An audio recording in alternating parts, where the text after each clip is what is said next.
जिनके कहने पर चली थी भारत में आजादी की आंधी, फिर क्यों कहते हैं मजबूरी का नाम महात्मा गांधी।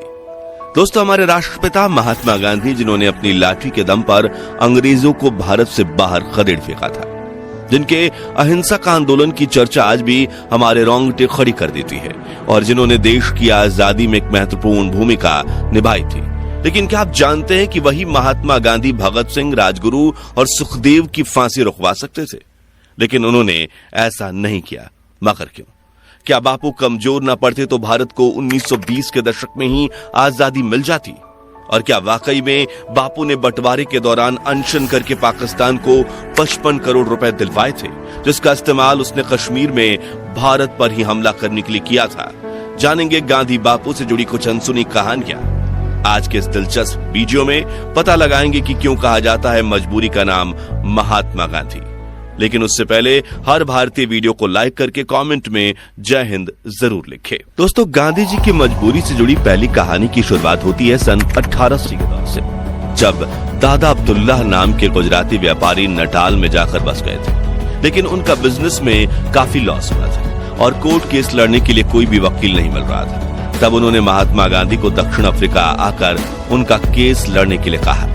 अब गांधी जी के पास भी भारत में कुछ खास काम नहीं था, इसलिए सन 1890 में वो साउथ अफ्रीका चले गए। इस दौरान जब वो ट्रेन में सफर कर रहे थे तो उनके पास फर्स्ट क्लास की टिकट थी, लेकिन उस वक्त फर्स्ट क्लास में सिर्फ गोरे लोगों को ही बैठने की परमिशन थी। इसलिए टीसी ने गांधी जी को अपमानित करते हुए थर्ड क्लास कंपार्टमेंट में जाने के लिए कहा। लेकिन गांधी जी अपनी जिद पर अड़े रहे कि मेरे पास तो फर्स्ट क्लास की टिकट है। जो सुनकर ट्रेन में सवार अंग्रेजों को गुस्सा आ गया और उन्होंने अगले स्टेशन पर गांधी जी की पिटाई करते हुए उन्हें फर्स्ट क्लास कंपार्टमेंट से बाहर फेंक दिया। उन्हें काफी बुरा लगा, लेकिन उन्होंने इस अपमान को चुपचाप सह लिया। फिर जब वो दादा अब्दुल्लाह का केस लड़ने कोर्ट में पहुंचे तो जज ने भी उनके पहनावे को अपमानित करते हुए कहा कि तुम अपनी पगड़ी उतार दो, वरना कोर्ट से बाहर निकल जाओ। गांधी जी ने इस अपमान को भी सहा, लेकिन कुछ नहीं बोले, क्योंकि एक तो उनके पास दक्षिण अफ्रीका में गुजारा करने के लिए पैसे नहीं थे, और दूसरा उन्होंने दादा अब्दुल्लाह को 1 साल काम करने का वचन दे दिया था। अब ये गांधी जी की मजबूरी थी या सहन शक्ति, इस बारे में अपनी राय हमें कमेंट्स में जरूर बताइए। खैर, अगले 1 साल तक उन्होंने साउथ अफ्रीका में भारतीयों और अश्वेतों के साथ हो रहे अत्याचारों को करीब से देखा, और सन 1894 में उन्होंने अंग्रेज सरकार के सामने मोर्चा खोल दिया और नटाल इंडियन कांग्रेस नाम के संगठन की स्थापना की, जिसका उद्देश्य भारतीयों और अश्वेतों को मतदान करने का अधिकार दिलाना था। जिसके बाद सन 1906 में गांधी ने दक्षिण अफ्रीका में पहला सत्याग्रह किया, और 7 सालों तक चले सत्याग्रह में उन्होंने भारतीयों और अश्वेतों को कई हक दिलवाए। इसी बीच कांग्रेस के वरिष्ठ नेता गोपाल कृष्ण गोखले ने गांधी जी को भारत आकर ब्रिटिशर्स के खिलाफ लड़ाई लड़ने के लिए आमंत्रित किया। इसके लिए उन्होंने एक पत्र भी लिखा था, और सन 1915 में गांधी जी भारत आ गए और यहाँ उन्होंने अंग्रेजों के खिलाफ अहिंसक आंदोलन शुरू किए। यहीं से शुरुआत होती है गांधी जी की मजबूरी से जुड़ी दूसरी कहानी। दरअसल गांधी जी की विचारधारा से शुरुआत में देश के करोड़ों लोग प्रभावित थे, जिनमें वीर भगत सिंह का नाम भी शामिल था। तभी गांधी जी ने अंग्रेजों के खिलाफ असहयोग आंदोलन की शुरुआत की, जिसका उद्देश्य था ब्रिटिश सरकार की कमर तोड़ देना। जिसके लिए गांधी जी ने कहा कि समग्र भारत अंग्रेजों का सहकार करना बंद कर दे, मजदूर फैक्ट्री में जाकर काम करना छोड़ दीजिए, रेलवे ट्रैक्स बिछाना बंद कर दीजिए, अंग्रेजी कपड़े खरीदने का बजाय खुद चरखा चलाकर अपने कपड़े बनाइए, ब्रिटिश उत्पादों का खुलकर बहिष्कार कीजिए और स्वदेशी वस्तुओं का इस्तेमाल कीजिए। अगले 2 सालों तक ये आंदोलन जोरों शोरों से चला। करोड़ों देशवासियों ने इस मूवमेंट में बढ़ चढ़कर हिस्सा लिया, और ब्रिटिश सरकार पूरी तरह से कंगाल हो चुकी थी, जिससे बौखलाते हुए ब्रिटिशर्स ने अहिंसा से आंदोलन कर रहे भारतीयों के खिलाफ हिंसक कदम उठाना शुरू कर दिए। पुलिस ऑफिसर्स लाठीचार्ज करने लगे और निर्दोष लोगों को कोल्ड ब्लड में मौत के घाट उतारने लगे थे। लेकिन गांधी जी पर भरोसा दिखाते हुए देशवासी सब कुछ सहते रहे। मगर फिर आया 4 फरवरी 1922 का दिन, जब उत्तर प्रदेश में गोरखपुर के पास चौरी चौरा कस्बे में प्रोटेस्ट कर रहे क्रांतिकारियों के सब्र का बांध टूट गया। दरअसल वहां ब्रिटिश प्रोटेस्ट कर रहे क्रांतिकारियों को मार रहे थे और उनके खिलाफ हिंसक कार्रवाई करने लगे, जिसके बाद क्रांतिकारियों ने एक पुलिस स्टेशन में आग लगा दी, जिससे वहां छिपे 22 पुलिसकर्मी जिंदा जलकर मर गए। अब भले ही वो पुलिस ऑफिसर्स ब्रिटिश सरकार के लिए काम करते थे, लेकिन असल में वे सभी भारतीय थे, जिससे गांधी जी को बड़ा झटका लगा और उसके बाद से वो परेशान रहने लगे, जिसके बाद उन्होंने ये कहते हुए असहयोग आंदोलन पर रोक लगा दी कि अगर किसी ने आपकी आंख फोड़ी और आप उनकी आंख फोड़ोगे तो पूरी दुनिया अंधी हो जाएगी। अब ये कदम उठाना जरूरी था या फिर गांधी जी एक बार फिर मजबूर हो गए थे? ये जवाब हम नहीं देंगे, बल्कि आप हमें कमेंट्स में बताइए। हालांकि उस वक्त गांधी जी के इस फैसले से देश के करोड़ों देशवासी नाराज हुए थे। यहाँ तक कि गांधी जी को अपना पिता मानने वाले जमनालाल बजाज, जो गांधी जी के आंदोलन को फंडिंग देते थे, उन्होंने भी खादी, चरखा उद्योग, स्वदेशी स्कूल, कॉलेज और बाकी चीजें बनाने में काफी पैसा खर्च किया था। वो सब भी बंद हो गया, जिससे उन्हें भी गहरा झटका लगा। और तो और वीर भगत सिंह, जो असहयोग आंदोलन में गांधी जी का बढ़ चढ़कर साथ दे रहे थे, उनका भी गांधी जी और अहिंसा से भरोसा उठ गया और इसी वजह से उन्होंने आजादी के लिए हिंसा का मार्ग चुनने का निर्णय लिया। और यहीं से शुरू होती है गांधी जी की मजबूरी की तीसरी कहानी, जिसे लेकर इतिहासकारों का कहना है कि गांधी जी भगत सिंह की फांसी रुकवा सकते थे, लेकिन उन्होंने ऐसा नहीं किया। दरअसल सन 1930 में अंग्रेजों ने नमक पर 2400% टैक्स लगा दिया था, जिसके खिलाफ गांधी जी ने दांडी सत्याग्रह छेड़ दिया, जिसमें अहमदाबाद के साबरमती आश्रम से दांडी यानी कि आज के नवसारी तक उन्होंने 78 साथियों के साथ पैदल यात्रा शुरू की।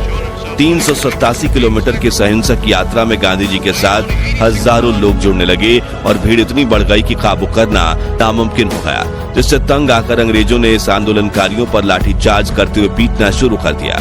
गांधी जी ने भी मार खाई और उनके साथ हजारों क्रांतिकारियों ने भी, लेकिन वो चलते गए।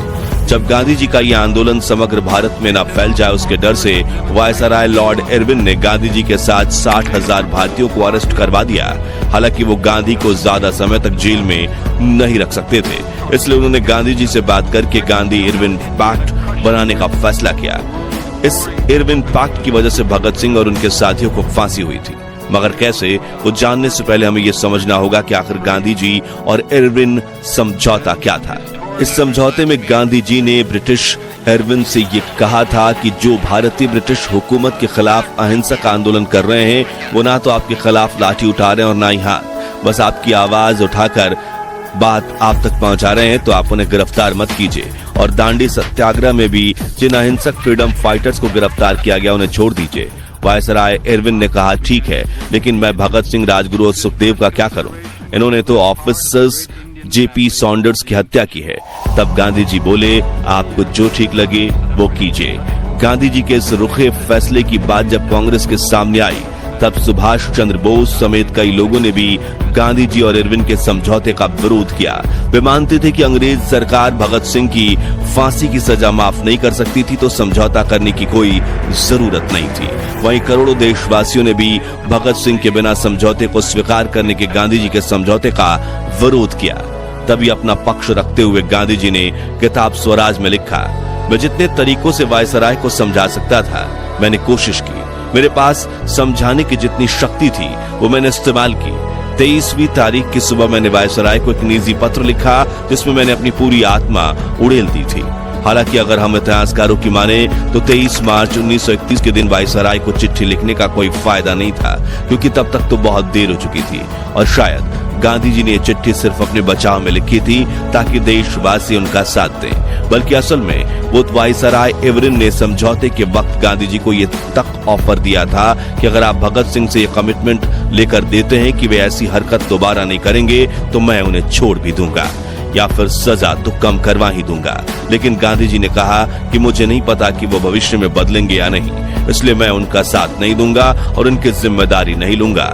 ऐसे में कहीं ना कहीं भगत सिंह की फांसी के पीछे की वजह गांधी इरविन समझौते को भी माना जाता है। हालांकि ये कहना गलत नहीं होगा कि गांधी जी के कहने पर ही शायद वीर भगत सिंह अंग्रेजों के सामने बिल्कुल नहीं झुकते, क्योंकि उन्होंने खुद अपनी सजा माफी की अर्जी देने से इनकार कर दिया था और तब उनके पिता ने इसके लिए अर्जी लगाई तो उन्होंने बेहद कड़े शब्दों में पत्र लिखकर इसका जवाब दिया था। वहीं भगत सिंह, राजगुरु और सुखदेव के इस बलिदान ने ही करोड़ों देशवासियों में आजादी से लड़ने के लिए आग को जागृत किया, इसलिए उनका बलिदान तो व्यर्थ नहीं गया। खैर, क्या भगत सिंह का साथ न देना गांधी जी के अहिंसा से जुड़े वसूलों के लिए जरूरी था, या फिर ब्रिटिशर्स के सामने एक बार झुकना उनकी मजबूरी थी? इस बारे में अपनी राय कमेंट्स में बताइए। के आंदोलनों में ऐसी कई घटनाएं हुई थी जिसमें गांधी जी के निर्णय कमजोर पड़ते दिखे थे, इसलिए आज भी कई विशेषज्ञ कहते हैं कि मजबूरी का नाम महात्मा गांधी। खैर, क्या महात्मा गांधी वाकई में मजबूर थे और क्या गांधी जी की अनसुनी कहानियां सीरीज का आप पार्ट 2 देखना चाहते हैं? कमेंट्स में बताइए। वीडियो पसंद आई हो तो इसे लाइक शेयर करके 11,000 लाइक्स के लक्ष्य को हासिल करने में हमारी मदद कीजिए। महान भारत के इतिहास से जुड़े ऐसी रोमांचक वीडियोस के लिए हमारे चैनल को सब्सक्राइब करके पास वाली घंटी जरूर बजा दीजिए। जय हिंद, जय भारत।